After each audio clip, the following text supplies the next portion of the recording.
साथियों, जैसा हम सब जानते हैं कि कुछ दिनों से अयोध्या चर्चा का विषय बना हुआ है। वहां एक से बढ़कर चमत्कार देखने को मिल रहे हैं। कभी गिद्धों का झुंड, कभी भालुओं का झुंड व कभी बंदरों का झुंड देखने को मिल रहा है।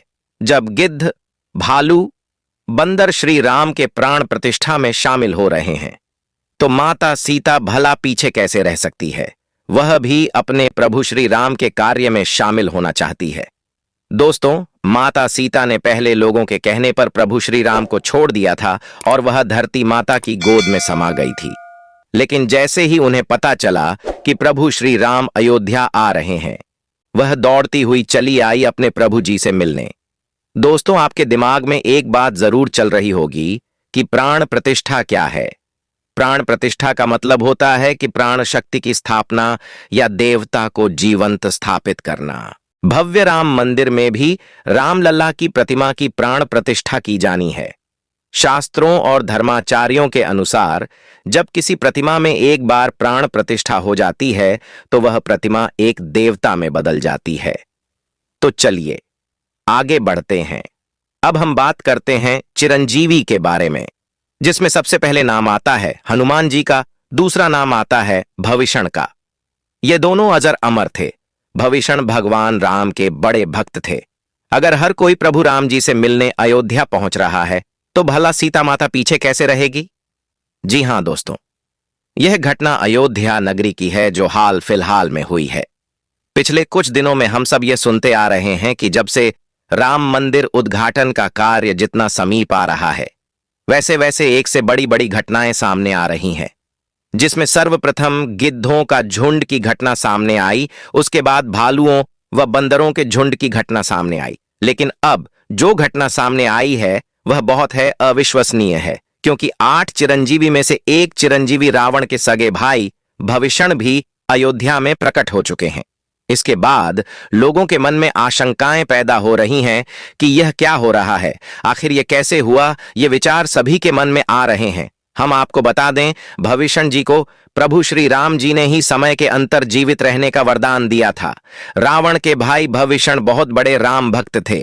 जिस प्रकार हनुमान जी, सुग्रीव जी, जामवंत जी और अन्य वह लोग जो राम जी के बहुत बड़े भक्त थे, उनमें से एक है भविष्ण जी। उन्होंने प्रभु श्री राम जी की मदद की थी रावण की मृत्यु करने में। एकमात्र भविष्ण जी ही ये जानते थे कि रावण जी की नाभि में अमृत है। वही एकमात्र सबूत थे जिन्हें यह पता था कि वह अमृत रावण की नाभि में है। रावण सिर्फ वही वार करने पर मरेगा। अगर भविष्ण जी उस वक्त श्री राम जी की मदद नहीं करते तो हो सकता था आज का इतिहास कुछ और ही होता। दोस्तों, महर्षि विश्रवा के असुर कन्या कैकसी के सहयोग से 3 पुत्र हुए, जो कि रावण, भविष्ण और कुंभकर्ण थे। भविष्ण विश्रवा के सबसे छोटे पुत्र थे। भविष्ण जी ही धर्मपरायण राम भक्त थे और उनकी बेटी का नाम त्रिस्ता था और पत्नी का नाम शर्मा। एक बार तीनों भाइयों ने कठोर तपस्या करके ब्रह्मा जी को प्रसन्न किया और ब्रह्मा जी तीनों से प्रसन्न होकर वर मांगने के लिए कहा। रावण अपने महत्वाकांक्षी के अनुसार ब्रह्मा जी से लोक विजय होने का वरदान मांगा। वह कुंभकर्ण ने इंद्रायण की जगह से निद्रायण मांग लिया, इसलिए वर्ष में वह एक दिन ही जाग सकता था। अंत में भविष्ण जी ने उनसे भगवत भक्ति की याचना की। तपस्या से लौटने के बाद रावण ने अपने सौतेले भाई कुबेर से सोने की लंकापुरी को छीनकर अपनी राजधानी बनाया और ब्रह्मा के वरदान के प्रभाव से परलोक्य परजीवी बना। भविष्ण जी भी रावण के साथ रहने लगा। जब रावण जी ने सीता माता का हरण किया, तब विभीषण ने पराई स्त्री के हरण को महापाप बताते हुए सीता जी को उनके प्रभु श्री राम जी को लौटा देने के लिए और धर्म की सलाह दी, लेकिन रावण नहीं माना। अंत में रावण ने उसे लंका से भी निकाल दिया। तो दोस्तों, जब हनुमान जी सीता जी की खोज करते हुए लंका में आए तो उन्होंने श्री राम नाम जप करते हुए भविष्ण का घर देखा, तो उसके घर के चारों ओर तुलसी के वृक्ष लगे हुए थे और सूर्य उदय पूर्व का समय था। इस समय प्रभु राम का स्मरण करते हुए भविष्ण की निद्रा भंग हो गई। राक्षकों के नगर में श्री राम भक्त को देखकर हनुमान जी को आश्चर्य हुआ। इसके बाद दोनों राम भक्तों का मिलन हुआ। हनुमान जी ने भविष्ण से सीता माता का पता पूछकर अशोक वाटिका में हनुमान ने सीता माता के दर्शन किए। जब हनुमान जी लंका दहन कर रहे थे तब उन्होंने अशोक वाटिका को जलाया नहीं, क्योंकि वहां सीता जी को रखा गया था। दूसरी ओर उन्होंने वहां भविष्ण का भवन इसलिए नहीं जलाया क्योंकि विभीषण जी के भवन के द्वार पर तुलसी के पौधे लगे हुए थे। भगवान विष्णु जी का पावन चिन्ह शंख और गदा भी बना हुआ था।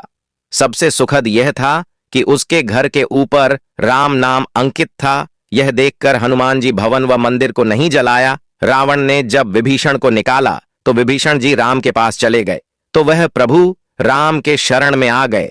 वह चाहते थे कि निर्दोष लंकावासी ने मारे जाएं और लंका में न्याय का राज स्थापित हो। भविष्ण के शरण याचना करने पर सुग्रीव ने श्री राम जी से उसे शत्रु का भाई बताकर उनके प्रति आशंका प्रकट की और उसे पकड़कर दंड देने का सुझाव दिया।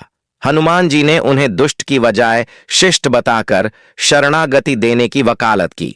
इस पर श्री राम जी ने भविष्ण को शरणागति ने देने के सुग्रीव के प्रस्ताव को अनुचित बताया और हनुमान जी से कहा कि आपका भविष्ण को शरण देना तो ठीक है, परंतु उसे शिष्ट समझना ठीक नहीं है। इस पर हनुमान जी ने कहा, तुम लोग भविष्ण को ही देखकर अपना विचार प्रकट कर रहे हो, मेरी ओर से भी देखो और मैं क्या चाहता हूं। फिर हनुमान जी ने रुककर कहा, जो एक बार विनीत भाव से मेरी शरण की याचना करता है और कहता है मैं तेरा हूं, उसे मैं अभय दान कर देता हूं। जहां मेरा व्रत है, इसलिए भविष्ण को शरण दी जानी चाहिए। दोस्तों, विभीषण जी का एक गुप्तचर था जिसका नाम अनर था। उसने पक्षी का रूप धारण कर रावण की रक्षा की व्यवस्था का पता लगाकर, वह सैन्य शक्ति का पता लगाकर उनकी सूचना राम जी को दी। भविष्ण जी ने ही राम जी को कुंभकर्ण, मेघनाथ और रावण की मृत्यु का रहस्य बताया था। भगवान श्री राम जी ने भविष्ण को लंका नरेश बनाया और अजर अमर होने का वरदान दिया।